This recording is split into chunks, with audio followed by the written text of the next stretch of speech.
Ed Thieler, and this is the 5th annual Oxford Community Center Model Boat Show.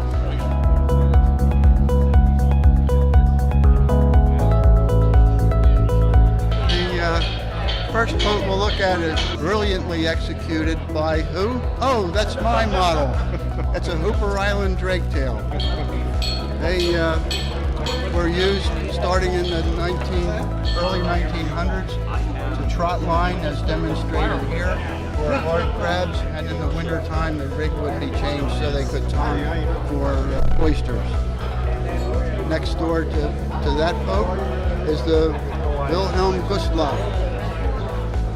Ed Petruskevich from Hampton, Virginia, made these large-scale models and is a very serious researcher and student of the tragedy of the ship that was rescuing people from Germany at the end of the war and was sunk with the greatest loss of life ever at sea.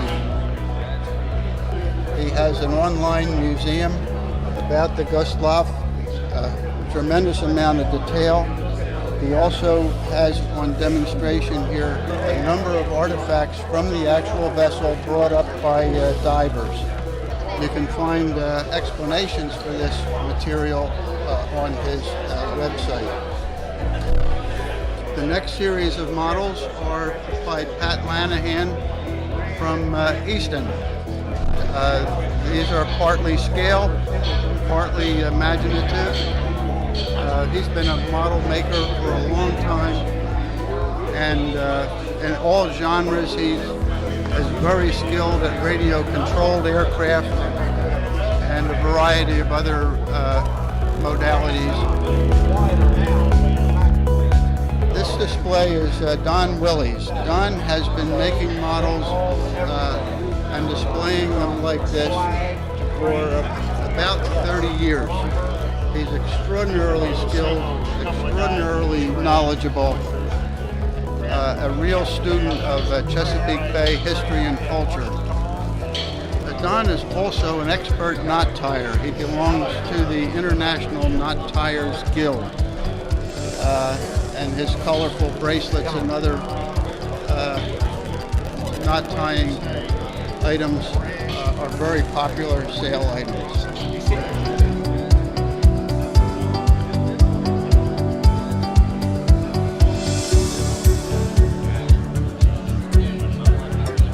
At this table, Peter Sweetser from Chestertown is demonstrating the repair and restoration of old model boats. He gets them in a pretty beat up condition, and through patience and study, he manages to make them look pretty good.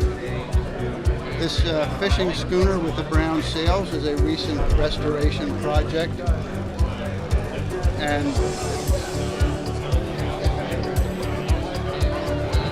the next boat is a beautiful three-masted schooner, sort of similar to a ram schooner of the Chesapeake Bay, but also recently restored. Most of the time, the things that deteriorate first are the lines made of various threads like linen and cotton. And those most frequently are the things that need to be replaced on an old model boat. These boats are made by Ozzie Wilkinson from Hebron, Maryland.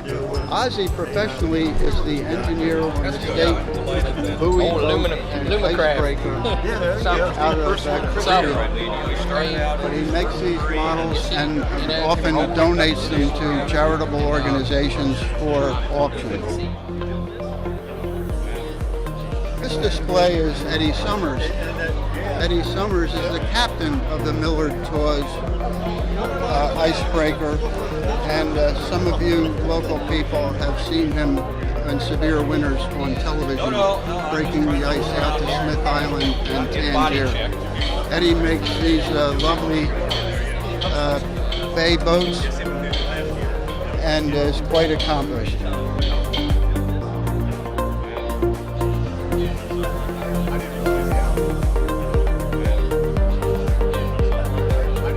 Jeremy and Jessica do this craft. Jeremy is a very accomplished half model, half hole maker, as you can see. Jess makes these lovely woven nautical design placemats and so forth. Jeremy is a professional shipwright and works here in the Cutson Case Boatyard. Peter's from the Western Shore and builds gorgeous, highly detailed and weathered workboats. He also has a lovely little simple kit that he sells where you get all the wood and plans, and then you use a book by Steve Rogers to help you build the boat.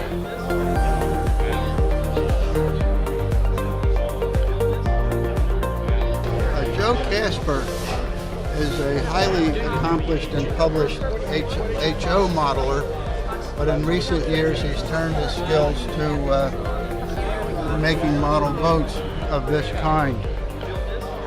Underway, as you can see, is a model of the Charles W. Morgan, the whale boat, on display at Mystic Seaport in Connecticut. A very detailed model, and it'll take quite a while to finish all the rigging. Richard Haynes is a native of South New Jersey, a bay man and avid modeler of New Jersey area craft, including the sneak boxes used for gunning in the marshes and striped bass plugs. I think it adds character to have the dust. So at least that's what I tell myself. It doesn't make it look like you just finished. Yeah, exactly. Yeah. When 5-year project, details are agonizing. There was probably no less than 15 pieces of hardware in each gun port that had to be, you start off with just the board, then the planking, and then the eye bolts, and then the hinges, and then the strings that hold them for opening. I mean, the gun ports alone, 90 of them. These from week to week would not look any different for months. And you could work on it for an entire week and have just a few gun ports done. So obviously, many nights.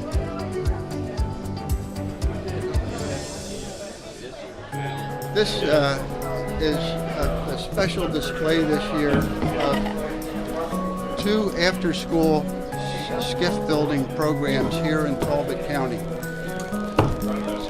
Number one, Mark Wiest and these little child labor victims are showing you how to caulk the seams of a boat to keep it from leaking. The instruments they're using are a caulking hammer and caulking irons.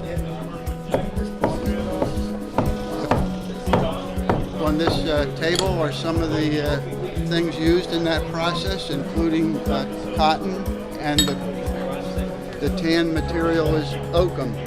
It's a tarred hemp that's water resistant. That will be pounded into the seams of the ship to keep it from leaking. This item here is a real caulking iron, and this design has been used for hundreds of years. And these are a variety of caulking irons used to put the cotton and the hemp into the seams. Over here is a railbird hunting skiff built last year at the after-school program at the Chesapeake Bay Maritime Museum. The children involved in that activity at the museum are generally middle schoolers.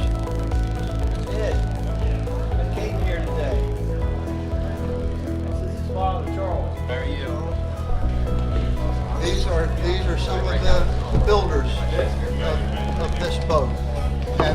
The museum presently is building a model, building 2 real Smith Island outboard skiffs, and he is holding a model of a Smith Island outboard skiff.